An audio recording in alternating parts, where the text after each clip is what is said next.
I still can't wrap my head around how much my life has unraveled in just 4 years. 4 years ago, my wife started working at a company called Gilbert Industries. Our twin daughters were in their early teens, and Sarah couldn't wait to get back into the workforce. At the time, an entry-level secretarial job seemed like the right call. I'm Mark Delaney, but most people just call me Mark. I've always been on the leaner side, average height, barely breaking 140 pounds back in high school. I wasn't into sports, but I was obsessed with long-range shooting. Through high school and college, that's where most of my free time went, either out on the range or hunched over a reloading bench. After 8 years of practice, I got good, hit a 2-inch target from 100 yards good. My favorite rifle was a Marlin 336C chambered in .219 zipper. The cartridge had been out of production for years, so I made my own from old .30-30 brass. There was a lot of satisfaction in that, doing it myself, nailing that precision. 2 big things happened in college. 1. I met Sarah. 2. I met my future business partner, Chuck Foster. Outside of target shooting, college was kind of dull. I majored in geology, got married, and soon after, Chuck and I started a small land surveying business. We were young and stubborn. We didn't want to work for anyone else. So we each scraped together $2,500 and went all in. The jobs were small, mostly tied to real estate transactions, but it paid the bills, and we were content. Chuck ended up marrying a local girl about 3 months after Sarah and I tied the knot. My family owned a small bungalow on 160 acres in Shale Hill County. That's where we had all our family get-togethers. Chuck's family had a hunting cabin on 640 acres up in Potter County. That's where he spent his falls. Everything seemed fine for a long time. But like I said, things started falling apart about 4 years back. Gilbert Industries designs and makes fitness equipment. Their headquarters are local, but they've got manufacturing plants and distribution centers all over the country. Sarah started working there when our girls, Mallory and Morgan, were starting high school. At first, the job seemed perfect, decent hours, fair pay, close to home. That first year was smooth. Then came Terry Ulrich. He was a former NFL quarterback, hired as the company's marketing director and public face. And wouldn't you know it, Sarah worked in the marketing department. For 6 months straight, it was all Terry this, Terry that. My wife and daughters couldn't stop talking about how amazing he was. It drove me nuts, but luckily, the obsession faded eventually. Around that same time, Sarah started staying late at work more often. Chuck and I knew a bunch of folks who worked at Gilbert, so it didn't take much digging to find out Sarah and Terry were getting close, too close. As their relationship deepened, our marriage started to crumble. I felt myself drifting away from my daughters, too. I never confronted her, not directly. But the signs were everywhere. Sarah started traveling more for business trips and company events. I became invisible. When she did invite me to work parties or corporate mixers, she'd barely acknowledge me. I was just there. Like a prop. Before all this, we had a good thing going, weekends spent together, family vacations, school events, sports games, scouts, ballet classes. Friday night was always pizza night.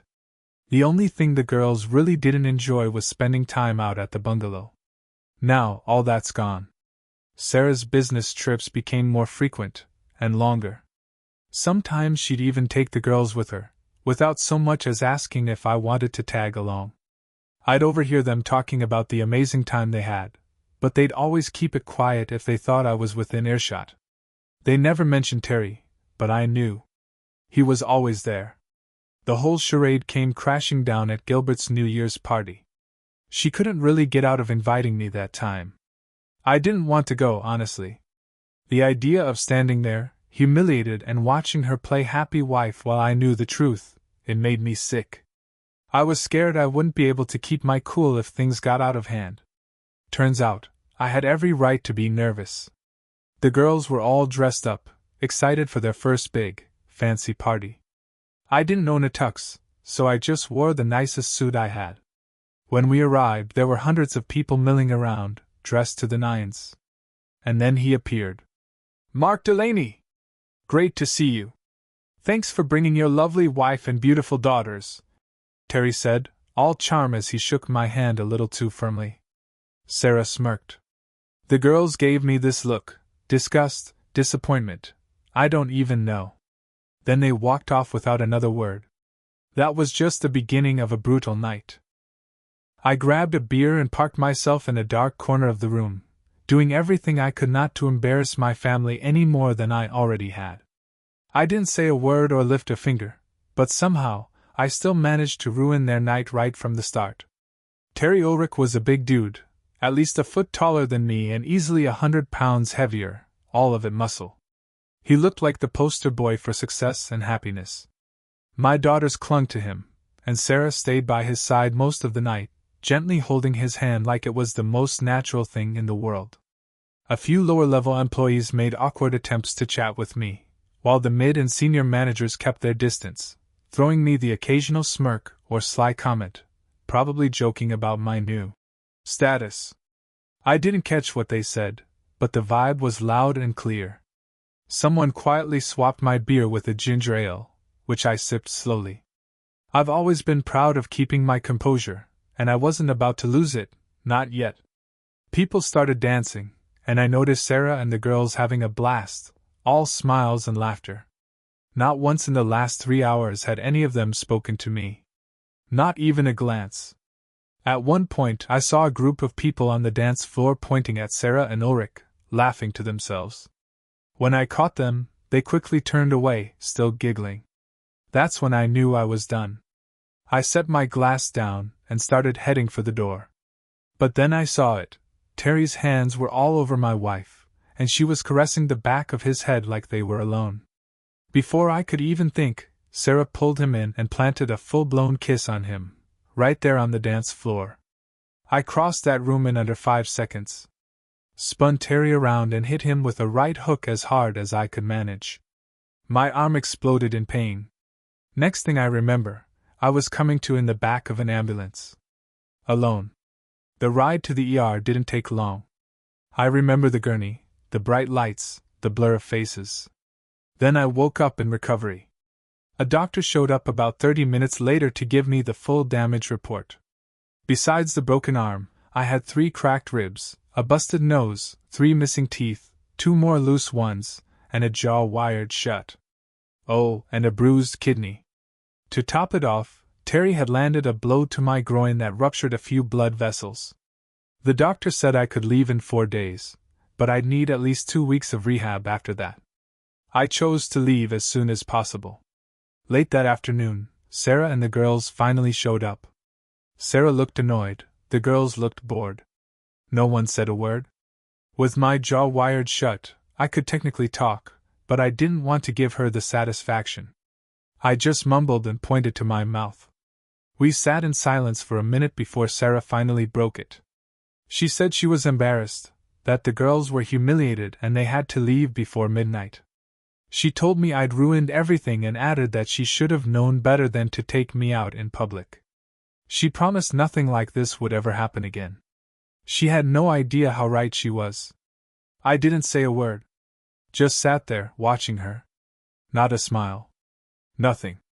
After a few awkward minutes of silence, they left. Chuck came by a few hours later. We talked for a bit, yeah, by then I could manage a few words. He brought a copy of the local paper. I'd made the front page. The headline made it sound like I'd assaulted my wife at her company's New Year's party. Chuck and I talked through some options, what might come next. After he left, I skipped dinner and asked for a sleep aid. I needed to shut my brain off, even for a little while. The next day was a blur of checkups and scans. They confirmed all the injuries, and the staff started me on a care plan. Nothing to do now but rest and wait. One of the nurses gave me a list of rehab centers, and I picked one close to Hamburg. Chuck came back that night, and I sold him my half of the business for the same $2,500 we each started with. The handshake was the real part of the deal.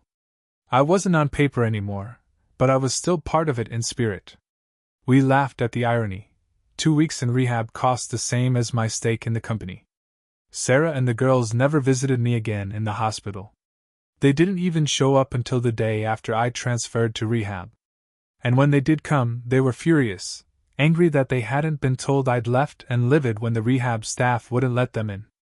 Turns out, I had the right to choose who could visit, and I'd made that decision very clear when I signed in. The orderly let me know they were trying to see me, but honestly, I didn't care. My ribs still hurt like hell every time I laughed, which happened when I found out the best part, my dental work. It was a nightmare, but thankfully, the center had a dentist on site for a fee. I signed up right away. The injury to my hand turned out to be less serious than they'd thought, though. I could have left rehab early if I wanted, but I chose to stick it out for the full 2 weeks. 10 days in, I could finally take a deep breath again, and honestly, it felt good.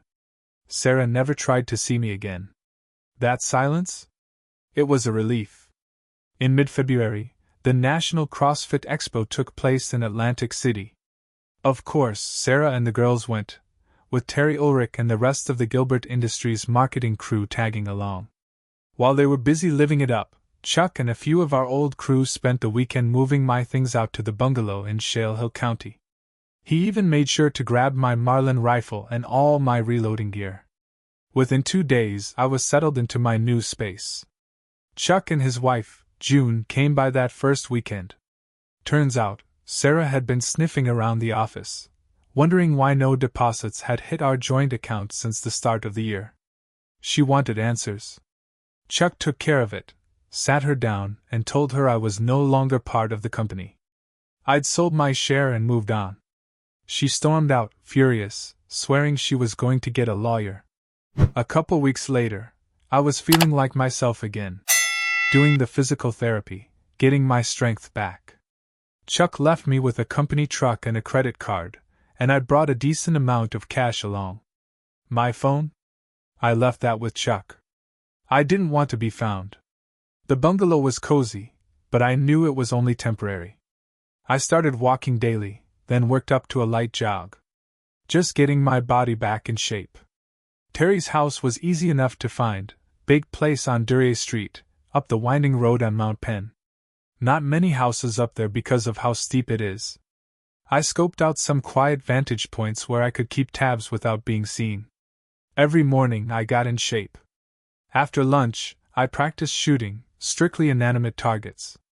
My Bushnell laser rangefinder showed 133 yards was the key distance I had to hit. I went through a lot of eggs and picked up a suppressor. Each evening, I reviewed my plan, made adjustments, and recharged for the next day. I let my beard grow out. Chuck dropped by every 2 weeks. Sarah kept looking for me at the office but gave up after 2 months. Chuck brought me clippings from the newspaper now and then, photos of Sarah and the girls soaking up the good life with their new hero. But what confused me was that they were still living in our old house. I couldn't figure that part out. Eventually, I knew it was time to act. I started driving into town before dawn just to watch Terry's house. The guy swam 50 laps every morning, even in winter, thanks to his heated pool. On weekends, I'd head up to Potter County. Moving from a bungalow to a remote cabin felt like a breath of fresh air. No electricity, no running water, no cell signal. The nearest Walmart was in Olean, New York, a 45-minute drive. I loaded up on supplies for 4 months and got everything in place.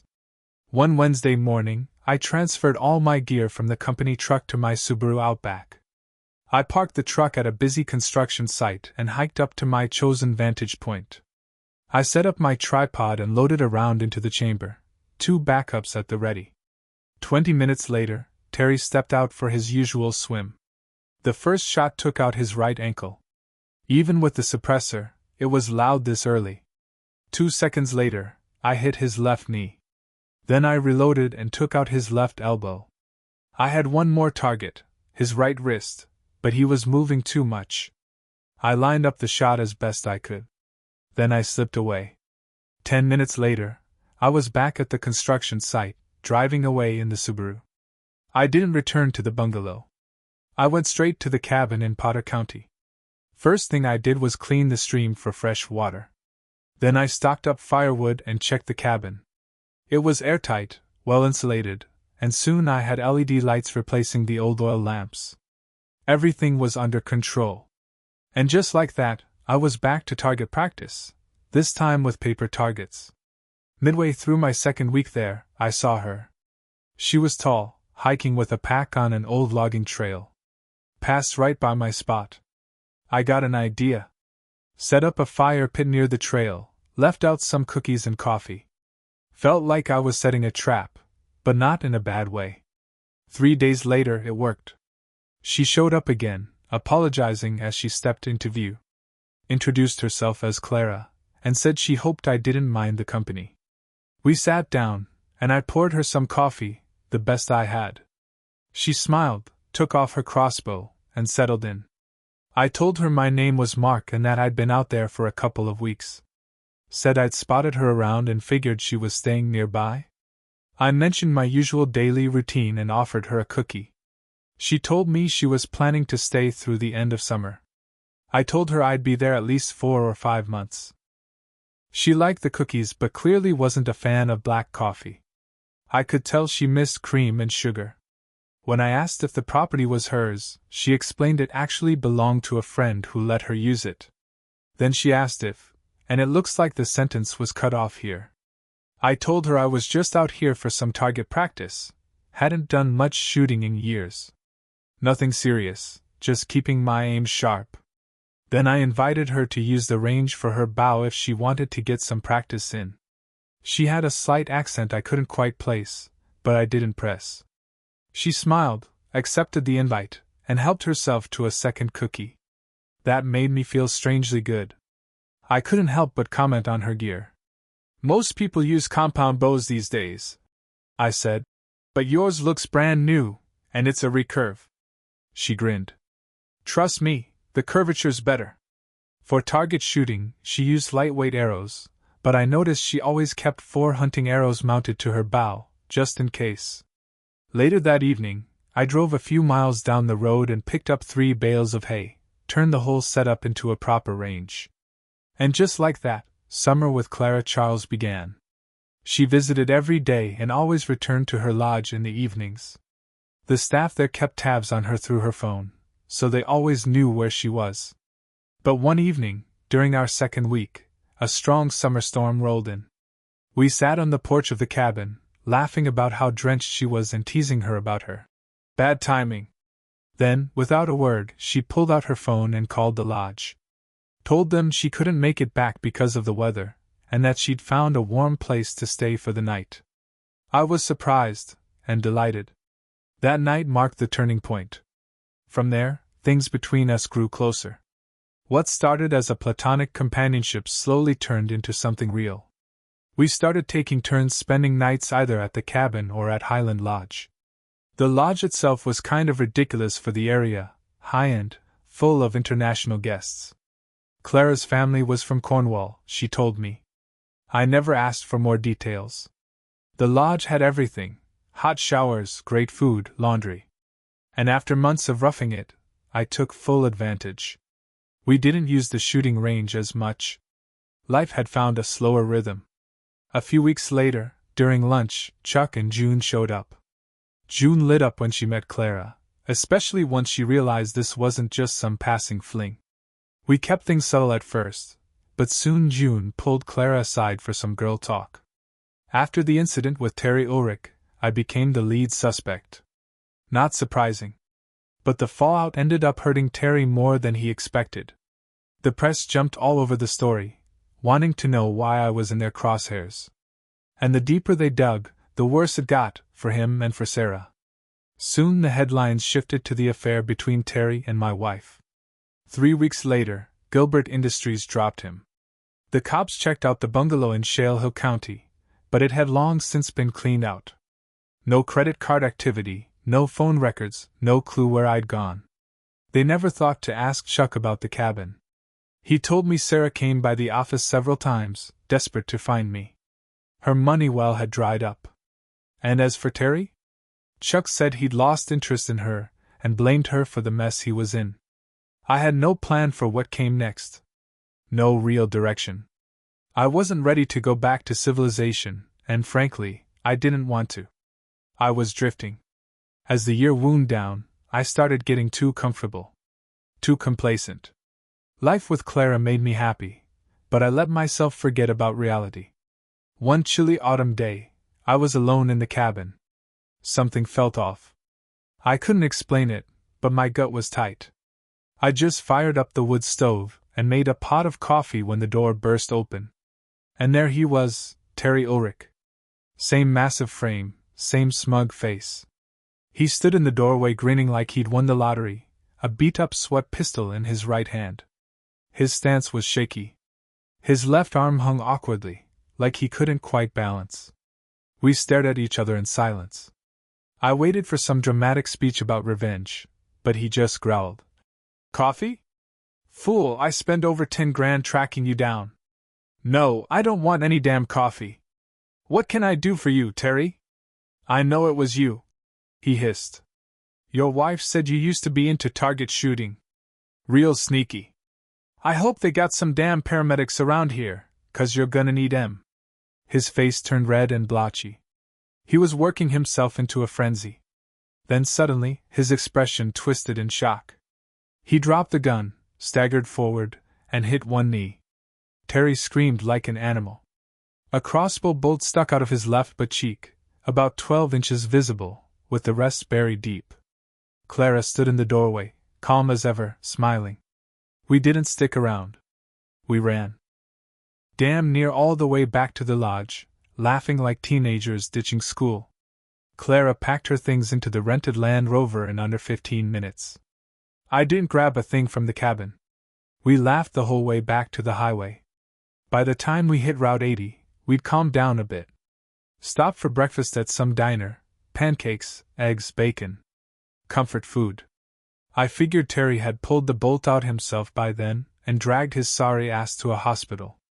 I told Terry he'd better call for special medical services, because the bolt I hit him with wasn't your average arrow. It was one of Clara's 3-bladed hunting tips. That thing had to be cut out. No way he was pulling it free without doing serious damage. I joked that he'd probably have to lie face down on a gurney when he got to the ER. That couldn't be comfortable. Later, I brought it up to Clara while we were eating. Looks like we're in some deep trouble now, I said, grinning. And honestly, I blame you. She flicked a forkful of scrambled eggs at me and burst out laughing. After breakfast, I called Chuck. Clara made a call of her own while I filled Chuck in on everything. He found the whole situation hilarious. I told him we were headed to Ocala, Florida, where my grandparents supposedly lived. He knew better, laughed, and understood I was just giving him plausible deniability. While I was still on the phone, Clara walked over, slipped my wallet out of my pocket, and casually went back to her seat, like it was just part of her plan. I bought snacks for the road while she handled everything else. I didn't know where we were going, and I didn't ask. Honestly, I was fine with that. Clara had a plan, I could feel it, and I trusted her. It had been a long day. By nightfall, we found a charming little bed and breakfast tucked away in the valleys of Wisconsin. We were both wiped out and fell asleep as soon as our heads hit the pillows. Breakfast the next morning was incredible, and 4 hours later, we made it to a Walmart in Duluth. Clara had all her things with her. I had nothing. She still hadn't told me what our destination was, and she clearly enjoyed keeping me in the dark. I didn't mind. I bought a new outfit, and she stocked up on snacks. Since I was a kid, I'd always dreamed about paddling across lakes in a canoe. That day, I finally got to do it. Everything was arranged in advance. Even Clara's rental car was taken care of by the outfitter. It dawned on me, we weren't coming back. The whole thing was surreal and exciting, and I couldn't wait to see what came next. Before we set off, I made one last call to Chuck. He updated me on the latest headline. Terry's meltdown had become a full-blown national news story. Chuck said Terry's public image had imploded and that the guy couldn't do anything right anymore. I could hear June laughing in the background. Chuck also mentioned that Sarah was broke and furious, claiming she'd been blindsided by a divorce. That surprised me. I never filed anything or hired a lawyer. Chuck swore it was true. "She's been ranting about it all morning," he said. Then he asked if I could swing by the cottage to pick up his car and some of his gear, since he was down in Moss Bluff, Florida, looking at trailers to rent. Clara waved from the dock. The canoe was fully loaded. My years in Boy Scouts paid off. I didn't feel like a total idiot in the boat. We spent the next 6 days gliding across the lakes, camping under the stars every night. Clara used her phone's GPS to guide us, and we moved with ease. I loved every second of it, especially the nights, warm and close beneath the starlit sky. Around noon on the 7th day, we paddled to a remote dock where a man waited with a truck. He hugged Clara, spoke to her in French for about 30 minutes, then handed her a set of keys and a large envelope. We loaded the truck, and I glanced back to see the man pushing the canoe off into the water, paddling away. As Clara drove, she opened the envelope and started rummaging through the contents. "You'll need to get used to being called Clinton," she said casually. "Clinton?" I gave her a confused look. She giggled and handed me a driver's license. New photo, new name, Clinton Barfield. "You're kidding, right?" I asked. "Nope," she said, grinning. Then she handed me a Canadian passport with the same name. "Welcome to Canada." 4 days later, we pulled into New Brunswick. 2 hours after that, we arrived at her family's estate just outside Street Austell. It felt like I'd come home. I don't know how else to explain it. Comfortable. Familiar. Like I belong. I was nervous to meet her family, especially her father. The mansion was enormous, the kind of place you only see in magazines. But when he invited me into his office, any tension melted away. Against the far wall stood a stunning walnut gun cabinet. He walked over, opened it, and pulled out a rifle. My Marlin 336S, chambered and ready. That's when I knew I was home. I never heard from Sarah or the girls again. Chuck and June, though? They still get strange Christmas cards every year from Mr. and Mrs. Clinton Barfield. They never quite figured it out. This year's card will clear things up, though. It's a photo of us, with our 3 children. Something tells me Chuck will finally put the pieces together.